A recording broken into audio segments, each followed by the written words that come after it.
All right. On October 12th, 2022, my oldest brother, Jamontey Neal, was in an incident with the Decatur Police Department and one sheriff where two officers ended up shot and my brother ended up killed. So since that date, WAND has posted multiple articles and also held press conferences and released the body cam footage of the incident and everything for what they call transparency for everybody involved in the situation. Before the body cam footage had been released, the initial article from the next morning read that it was a routine traffic stop and that my brother was asked to show his hands and that he didn't comply, and that the officer on the passenger side believed that he saw my brother sitting on a gun, and that's what led to them trying to take him out of the vehicle. The second article posted that day read something different and said that actually the officers were a part of a CAT group specially formed to take illegal firearms off of the street from violent offenders, and that they had prior information that it was already a gun in the car before they even stopped my brother. More importantly, another article was released before the body cam was put out of revealing my brother's identity and also attaching charges that he caught over 10 years ago and served 7 years in prison for and already paid his debt to society for, which had nothing to do with the current situation whatsoever. But we all know the reasoning for these charges being attached to my brother's image immediately after this incident is just to paint a narrative like my brother was a career criminal or like he was a threat to society, in which he wasn't. I know people might say, why would WAND go out of their way and why would DPD go out of their way to make your brother have a negative image, this, that, and the third? Well, it's a few pieces of information that's not widely known throughout the community that would paint a better picture of why these individuals would want to paint such a negative image of my brother. One piece of information would be that one officer involved in this, who just so happens to be the son of the Decatur mayor, Julie Wolf, and who also happens to be the son of Doug Wolf, who is a 20-year veteran of our local news station, WAND. WAND released a piece of an article claiming that Doug Wolf would have nothing to do with this investigation and no reporting or anything to further stand on top of the transparency that they want to present. But they just so happen to post this piece of the article right under an interview with the mayor, Julie Wolf. So how can you say that Doug Wolf isn't involved for transparency, but you're interviewing his wife, who is the mayor? That's not transparent. That's still going to be a biased situation because she's speaking on a situation that involves her son. And the news station which her husband works for is the person or the people doing the reporting on this story. During a traffic stop, you're supposed to be asked for your license and your registration before you're ever having a gun pointed at you or getting told to show your hands or anything like that. But they never asked my brother for his license and registration or anything like that. They instantly got out of the car with their guns drawn and everything, like they just already knew that my brother had a gun. Show me your hands, Mike. Okay, show me your hands. Show me your hands. Show me your hands. Step out of the car. Do not move. Get out of the car. Do not move. For what? Do not move. Do not move. For what? Show me your. Put your hands on the dash door right now. Hey, do not reach for it. Ain't nothing under my ass. Hands up right now. Ain't nothing under my ass. Hands up right now. You understand? I'm on the fucking. Grab the roof right now. Grab the roof right now. I'm not moving. You see a gun? Shoot.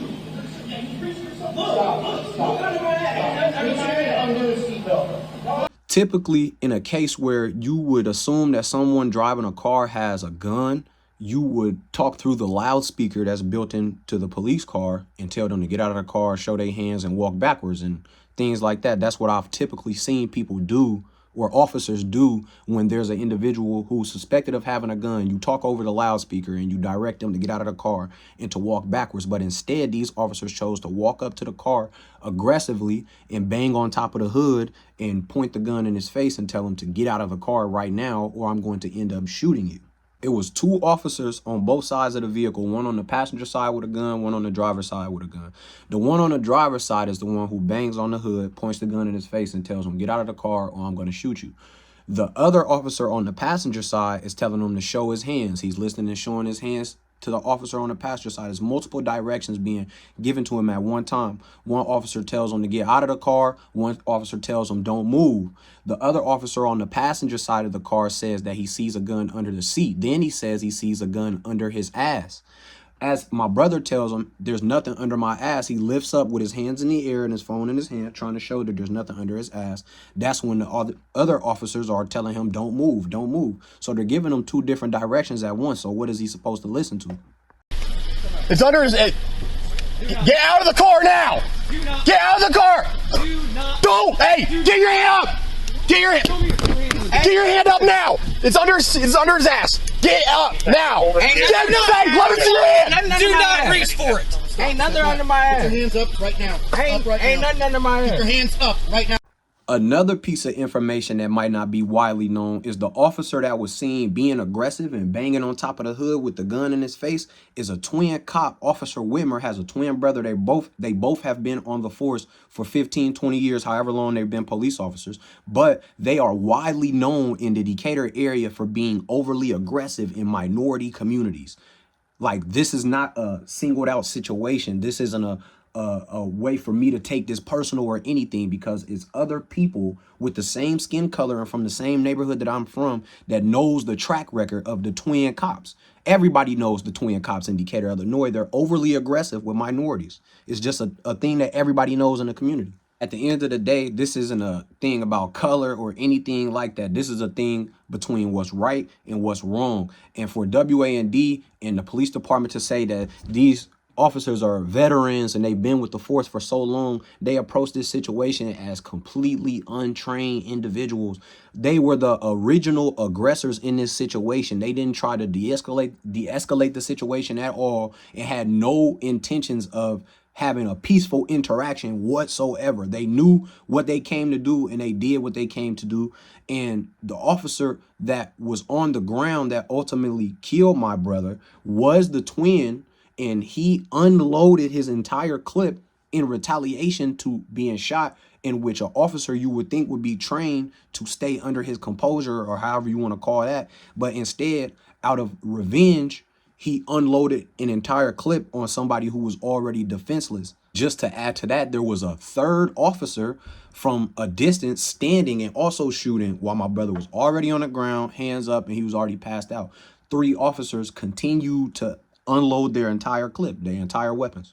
Everybody is entitled to their own opinions on every situation in the world, but opinions are only affected by perspective in the way that a story is told. So if WA&D and the police department are going out of their way to make these cops look like superheroes, and they're posting images of bloody uniforms and stuff like that to make it seem like these are people who are on an army mission and took out a specialized, individualized target or something, like my brother was just running around being a serial killer and they just cleaned the streets up so well.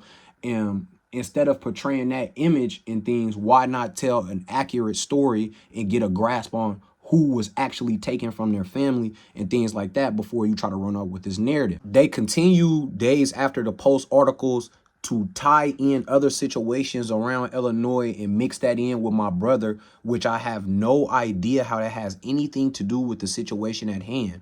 But they continue to post articles mixing in other situations from Champaign, where officers were killed during a traffic stop and stuff like that, that's incriminating my brother like he was a part of some mass group against cops, and saying things like they're going against automatic machine guns and weapons with attachments on it and things like that. And my brother had none of those things at all. He had a handgun. He did not have any automated weapon or automatic weapon, modified weapons, anything that they're throwing out there trying to attach to what happened with my brother. My brother was free from IDOC for 5 years. He was released in May 2017. And in the 5 years he was released, he did so many things for so many people, like countless things that I can't sit here and name, that changed people's lives. He was an active father for all 6 of his kids. He picked up being a chef. He actually cooked and fed the community and he had a LLC for a clothing brand that he was constructing in his mind, and he was a active clothing designer and multiple other things. He was the type of person, any type of thing that he wanted to do, he could get it done if he put his mind to it. And all he wanted to do was motivate other people and watch other people come up at the same time that he come up. So to make a long story short, my opinion, this entire situation has been handled the wrong way, from WAND to the police department to everything involved in this situation. Like I said once before, this is not an issue about color. This is an issue about what's right and what's wrong.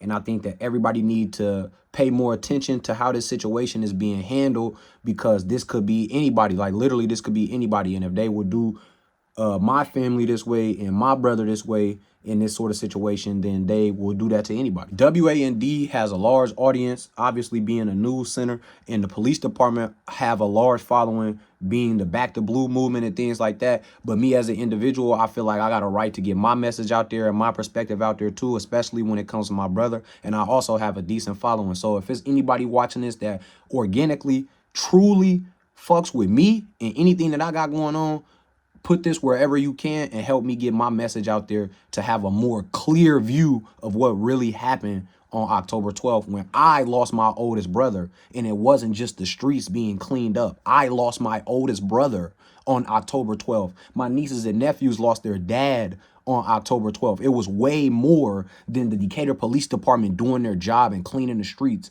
and getting a criminal off of the streets. It was more than that.